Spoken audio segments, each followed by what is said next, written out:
আল্লাহকে যে পেয়েছে তার জন্য মেয়ের অভাব আছে? হ্যাঁ। আর আল্লাহকে যে পায়নি সে খুঁজে খাজে মেয়ে চাইবে, মেয়েও চাইবে না। কথা কোন না কেন? সারাদিন মেয়ের পিছে ঘুরবে। মেয়ে সহ দুনিয়ার সকল সম্পদ ছায়ার মতো, খেয়াল রাখবেন। পিছে দৌড়াবেন, ছায়াও দৌড়াবে। আপনার ছায়া যদি দৌড় দেন, ছায়ার দিকে দৌড়ান, ছায়া কি থাকবে না দৌড়াবে? ছায়ার দৌড়াচ্ছেন, ছায়াও দৌড়াচ্ছে। ছায়ার পিছে যেতে ছায়া এক জায়গায় নাই, কোথায় নাই? যেখানে অন্ধকার। কি ঠিক আছে না? আর ছায়া বাদ দিয়ে ছায়ার বিপরীত দিকে দৌড়ান, মানে আলো যেদিকে সেদিকে বিপরীত দিকে ছায়া। আলোর দিকে দৌড়ান, ছায়া আপনার পিছে দৌড়াতে দৌড়াতে ও আলো হয়ে যাবে। মহিলার পিছে দৌড়াতে হবে কেন?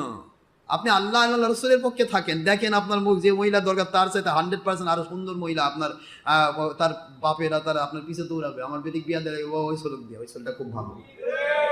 আল্লাহর কুদরতি এলকা হয়ে যাবে। কাকে বিবাহ দিলে সে মঙ্গলজনক হবে, দুনিয়াতে শান্তি পাবে, আখেরাতে মুক্তি পাবে, আখেরাতের সাথে একসাথে তার ওই মেয়েটির সাথে জান্নাতি হবে, এটা মালিক ভালো জানেন। সুতরাং ইচ্ছা মতো কিছু করা যাবে না। প্রবৃত্তির দাসত্ব করলে সে জাহান্নামী হবে।